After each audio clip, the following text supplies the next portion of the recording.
Welcome to Narmada cooks.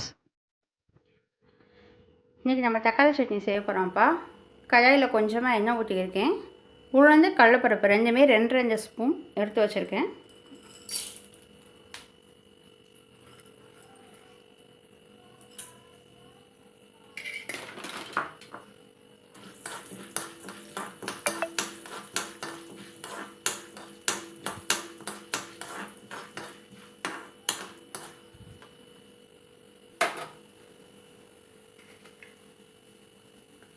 காரத்துக்கு ஏற்ற மாதிரி காஞ்ச மிளகாய் சேர்த்துக்கோங்க. நான் ஒரு காஷ்மீர் மிளகாய், ஒரு நார்மல் மிளகாயும் சேர்த்துக்கிறேன்.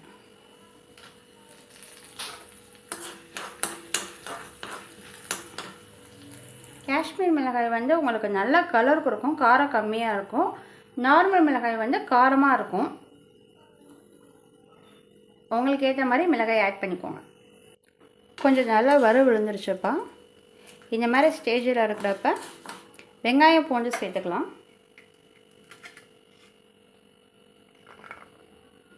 சின்ன வெங்காயம் சேர்த்துருக்கேன்னா, பெரிய வெங்காயமும் சேர்த்துக்கலாம். சின்ன வெங்காயம் வந்து நல்லா டேஸ்ட்டாக இருக்கும். வெங்காயம் நல்லா விழுந்துருச்சுப்பா. நல்லா கலர் கொஞ்சம் மாறிடுச்சு, கண்ணாடி பக்கம் வந்துருச்சு. இப்போ தக்காளி சேர்த்துக்கலாம்.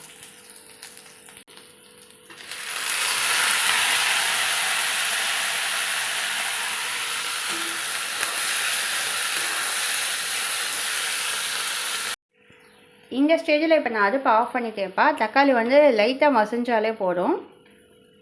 இதை ஆற வச்சு அரைச்சி வந்து நம்ம பார்க்கலாம். கடையில் 1 ஸ்பூன் போல் எண்ணெய் வச்சுருக்கேன்ப்பா. இப்போ கடுகு உளுந்து நம்ம சேர்த்துடலாம்.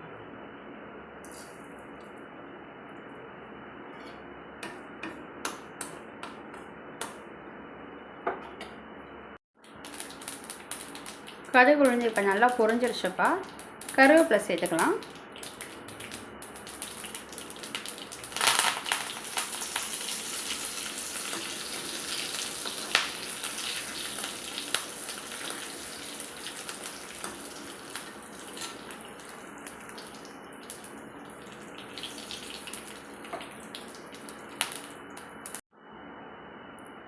சட்னி அரைச்சாச்சுப்பா. தாளிப்பும் சேர்த்துட்டேன்.